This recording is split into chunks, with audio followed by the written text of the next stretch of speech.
is up, my people? Welcome back to the channel. I'm your boy Nassim the Dream. It is that time of the week once again, ladies and gentlemen. It is time for Singles of the Week. This is a segment where I like to break down a good amount of tracks that have dropped this past weekend, and I'm gonna give you my thoughts on them, and I'm gonna give them an official rating. Now, speaking about the rating, there's something new that I really want to do with the videos that I've kind of already been doing, but I haven't really been so cinematic or visual with it. So something I want to do that's new is that with the bunch of tracks that I'm talking about in this video, I want to tell you my favorite track on there, which I usually most of the time do, but this time I'm going to add the emoji. This is the emoji I'm going to be adding. It's already in the description of which emoji attains to which feeling, so if you're confused about it, be sure to look in the description so you can see what each emoji reflects based off my emotions and feelings about that track. But once you see this one, just know that that is an indication that is my favorite track of the entire week. That's all I want to say. Let's get right into these new tracks. All right, we're gonna begin with this new Addison Rae pop track. It is called To Die For, and it's featuring Charli XCX. Now, she did drop a bunch of tracks, and I wanted to check out this one just because it was with Charli XCX. I'm assuming she had some credentials with the production, which she did, and I wanted to give it a try. This has some cringy ass lyricism. Like, it's not even because of just the narcissism, but saying you're to die for because of your body parts seems like it's contradictory to your own beliefs. Now, that it just doesn't really make sense to me, and I'm not even hating on that. People are gonna like take what I'm saying out of proportion like that. I just don't really understand. I feel like Addison Rae is not this type of person that would want to be really viewed because of her body. And we hear this all the time in pop tracks, but the way it comes off is just super generic and just sloppy and poorly delivered. Like, terrible writing in here, honestly. Like, even if she didn't write it, whoever wrote this for her, it's garbage. It's not good.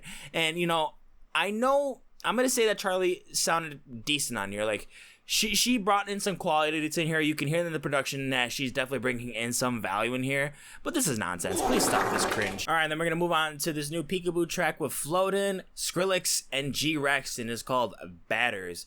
So this to me is just pretty much a sequel to the track Rumble by Skrillex and Fred Again, which also features vocalist Flowdan, which is also coming back on this one.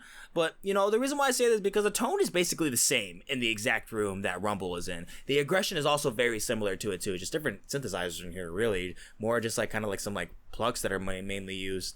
But just because of the originality, I can't really say this is going to exceed expectations, but it's still a cool listen for fans. All right, and then we got Lil Durk with the track Fuck You Thought.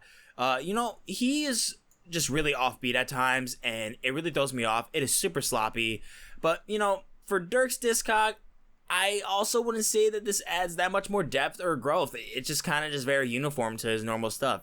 It's a big back and forth with me because I can dig the beat later on. It somewhat picks up, but it just feels so off to me. It's really hard to describe. I just feel like this really wasn't it. I'm just coming out you guys with some poo-poo right now because this Yursa and Alado Carrion track is called Easy. This is also not really a good track at all. I'm not really familiar with Yursa. He just wasn't it for me. I just was not into this, and the production was just very, very bad to me. Like, they needed to do something better with the automations. You could tell, like, the leveling it's just super off at moments with the verses into the chorus. It gets loud, and then it just gets super quiet at a certain point. The amplitude is just all over the place. Eladio, yeah, he brings effort, like, I'm sure they paid him a lot to be a feature on here to try to really build up like that kind of Drake hype, but it doesn't really make up for it. It's super boring. All right, and then we got K.Flay with the track Irish Goodbye featuring Vic Fuentes of Pierce the Veil. I do not see the appeal in K.Flay. I do not understand what the hype is, and this is a track that just adds more to my opinion that I don't understand. I really don't see it. Like, they do not work like, her and Vic Fuentes do not work together on here at all. This is such a painful listen. The production is absolute garbage, and you know, the verses, same thing when I was just mentioning, like, the leveling is so off on here. Like, the verses just sound super quiet, and then it transitions into such a noisy blend, and it's just so annoying to really listen to. They try to be experimental too, but it's just them being loud and obnoxious. It sucks. And then we got Movements with the track I Hope You Choke. So I feel like old fans of Movements, they're gonna really enjoy this as it does for me, remind me a lot of the material back in their 2017 record. I'm mostly in the position where it doesn't even sound like a B cut from that record, more so like a throwaway track that just didn't even make the cut because it's just too uniform to the other tracks that did make the cut. I wouldn't say it's bad. It's not like awful or anything, but it's just nothing new and fresh or bold to really have the band progress. So I'm kind of just in the middle for it. All right, and then Church is out with a track called Manhattan. Yeah, they gave Martin Doechii the lead for the vocals on here. I'm already not a fan of his singing. He is a great producer and he's really good on the launch pads, but singing, not for me. I would have just liked for Lauren to be the heart and soul on this track as the lead. The synths are fine, but he throws off the entire track for me. Don't like it. And then Madison Beer is out with the track Spinnin. Otherwise than my wishes of her just breaking through her shell of her vocal range, this is actually pretty good writing right here. It's quite exceptional to me. It's simple, it's straightforward, clean guitar playing and ambience along the road in the background. Even with the one-dimensional vocal range, it still comes off pretty pleasant. And then Gene Dawson is out with a few tracks from this EP called Destruction for Dummies. The track that I will be talking about is called X-Ray. I absolutely love this. This is a great inclusion of dark synthesizers, indie, and all rock influences. Very cool psychedelic vocal mix in here as well. They really get creative. It's like a mellow, euphoric feel to it. I really did enjoy this, and I think you should check it out. And then we got this Japanese fusion of AFSHEEN and HARU NEMURI with no Muse. This is a pretty good fuse of ambience and breakbeat styles. I found the embellishments added a lot of dynamic to the sound as well. Even good contrast between the two vocalists. When they switched off, it actually was very pleasant, very soothing. Very mellow vibes on here as well. This succeeds. And then Charli Puth is out with the track of Lipstick. I actually thought this was fine. All in all, pretty smooth experience. Like the singing actually came off well ranged with a tasteful hook, which is always good. And you know, sure, it's not reading new depths into funk and R&B directions that this track indulges in, but minus that, I thought he came through with a notable track. Not bad at all. I really do think fans will for sure love this thing. Overall, for a pop track, it's not bad. And then how about Anitta with the track Used to Be? It's been a attraction. Definitely attractive song. Definitely hot enough to really get the dance floor hot and sweaty and just moving around. You know, it doesn't separate my thoughts that this really could have been more of a passionate display of pop music, just mostly on the vocal side of things. Sure, on the instrumental side as well too, because I mean, it's just kind of just plain and simple, but something just really feels like it just needed more support than just the rhythms, because the rhythms are fine. They really are fine on here, but I just really can't note even a melody on this, but it's okay. And then Suzanne Santo with the track Punk Kid. Pretty damn energetic blues rock on here. I'm loving the pacing with this thing. Even gets a little psychedelic towards the end of the finish as well. Just super wonky guitar solos that sound uber cool. Punk influences that are very soft, but they are authentic. Fantastic writing ability from Suzanne. This is an absolute hit. And then we got hyperpop artist Underscores with the track Old Money Bitch. I like the satire approach for sure, and sonically this does have a really big payoff towards the end that pretty much won me over. It was pretty much the ending that pretty much instantly changed my entire opinion on this, because through halfway in the beginning I was pretty bored. I wouldn't even say it was almost at a fault. It's just like I just really wasn't just attached to the sound on here. I just really wasn't riding along with it. But the finish really did pull its weight, so it's a green. And then we got Mad Ox with the track Hold Me Back, coming through with a rager. You got these saw basses and synthesizers on here that are just absolutely demolishing. They sound super crispy. The vocals cut through the mix so well, and it's just so often to set up for failure when you get this kind of thing that had just so much distortion in here, but the vocals are mixed so well on here. It is very impressive, and I am waving with this thing. All right, and then Surf Mesa is out with Steve Appleton for the track First Time. This is a fucking